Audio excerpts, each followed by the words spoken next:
Hi guys, this is Shanna. I would like to share my testimony with you, and guys, this is a very personal, very sensitive and emotional testimonial.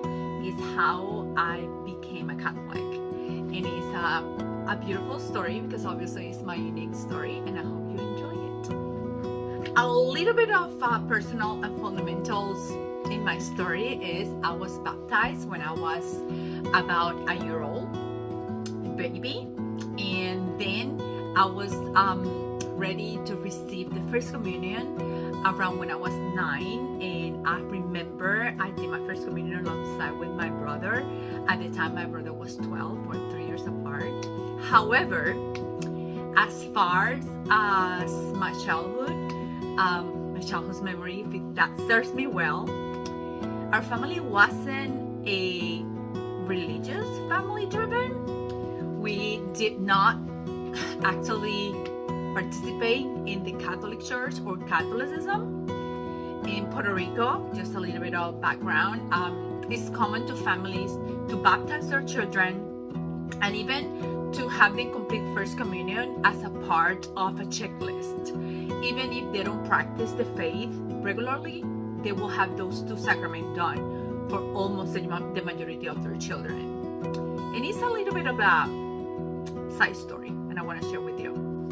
So let me read a little bit about our Puerto Rico historia, a little bit of history. And this is where this traditional cultural religious influence impact our family. Let me read it.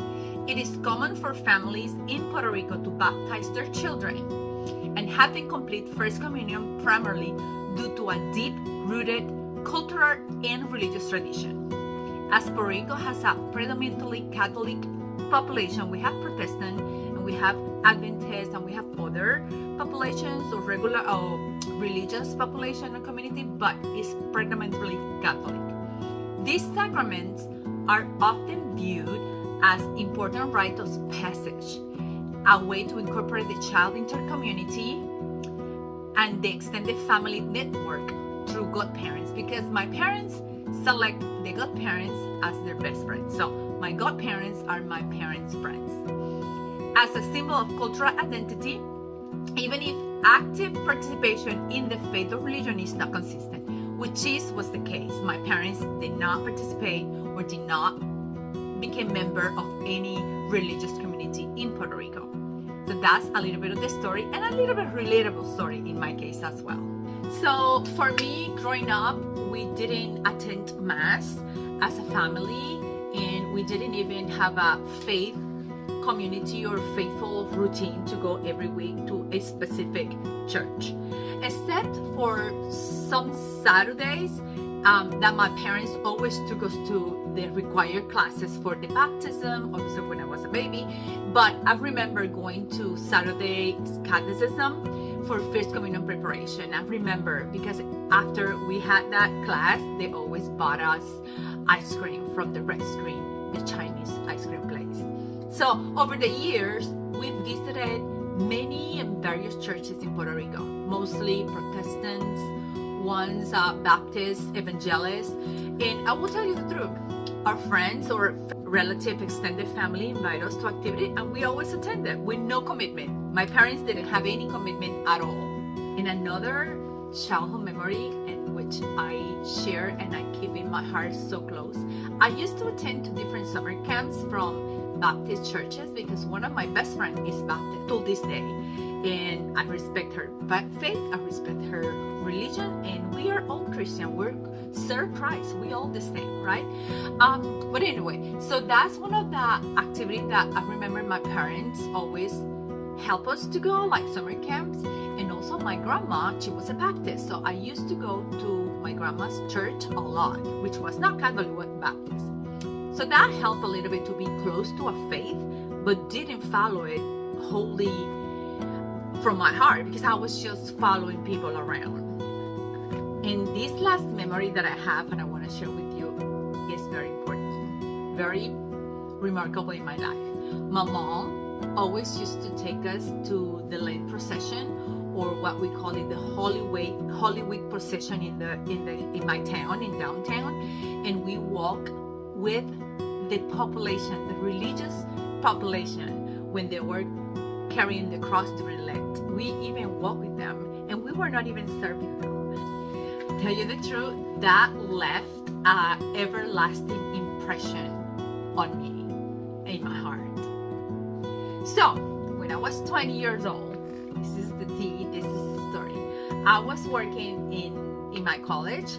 I was working through work and study job, and my supervisor was an amazing woman. She was a devoted Catholic, and she invited me several times to her services and to attend to church with her once or twice a month, and I genuinely went with her. I really liked that feeling of a lady inviting me and me going with her, because I really respect her and I like her a lot. So for me, it was such an amazing time being around her and her family while they were going to Catholic church and their mass. And around the same time, I started dating an amazing guy, and this guy was deeply committed to his Catholic faith. And he invited me to go to church every Saturday when he was in town, because he used to travel to his hometown, which was like 2 hours from my college town. I am the same hometown that my college is at. So he invited me to go to church and mass with him, and honestly, I was drawn to his passion and his groundedness in the Catholic Church, and I even thought he was hot for that. And his love for prayer and faith-based decision-making inspired me so much that I was like, if he's like that and he's in college and he's popular, why can't I be like him? And that inspired me to start some kind of soul searching in the Catholic faith. So one night, while I was going to church with my boss, with Carmen, I was attending to one of those confirmation service of the sacrament of the confirmation activity celebration from youth, and I was touched. I began to feel a heartfelt desire to receive the sacrament of confirmation. That was the spark in my heart, genuinely, and I wanted to experience the same spiritual connection that these people, these young, strong people, were having at that moment, and the peace that it seems like they were having in their heart. I wanted it so bad. So I told my boss, I said, I want that too. And she said, if you want it, you can have it too.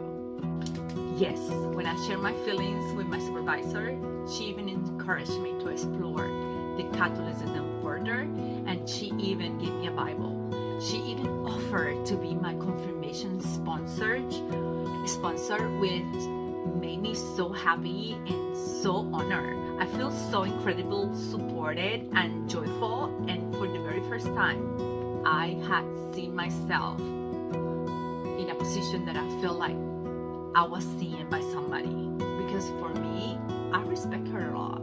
So for her to offer me to be the sponsor, I was so proud and I was so honored. So yes, when I was preparing to graduate from college, my bachelor degree, I also began attending to confirmation preparation classes on Wednesday night. Those meetings that were amazing for me. It was like a special day for me. So I felt so in love, but also I felt loved. I felt seen by the community, by the Catholic and religious educator, that I knew that was my place. I have no doubt, and I felt it in my heart.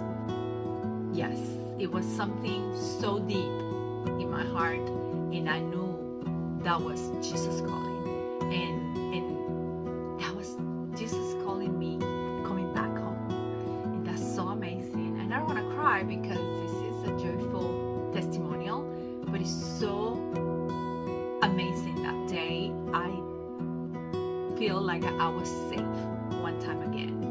once again, and I saw my life so clear at that moment. So now, almost 30 years later, the tea, the secret, the gossip, I didn't marry my boyfriend that I was dating back then, which we remained friends. But nearly 30 years later, I remained very faithful and strong in my Catholicism, my Catholic faith, as a servant of the Lord. And now my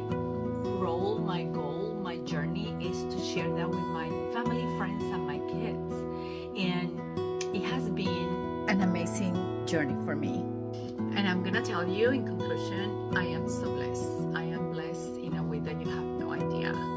But also my journey has been one of discovery of love, respect, compassion, merciful, and also spiritual growth, a lot of errors, a lot of failures, a lot of difficult seasons, but a lot of love. And I really will be forever grateful for every person and every moment that led me to this moment, embracing my faith this way. But also I'm so grateful to my parents, because even though when they didn't follow the faith or follow any religion, they took care of us for us to be baptized and at least have the first communion. I'm so blessed for them. I want to invite you to write a comment or write a short story about your personal story and your faithful journey. I would love to listen it. I would love to learn about it. And I want to learn a little bit about my community. And I know this story is relatable, so I want you to tell me yours. Be blessed, everybody. Bendiciones, Jana. Bye.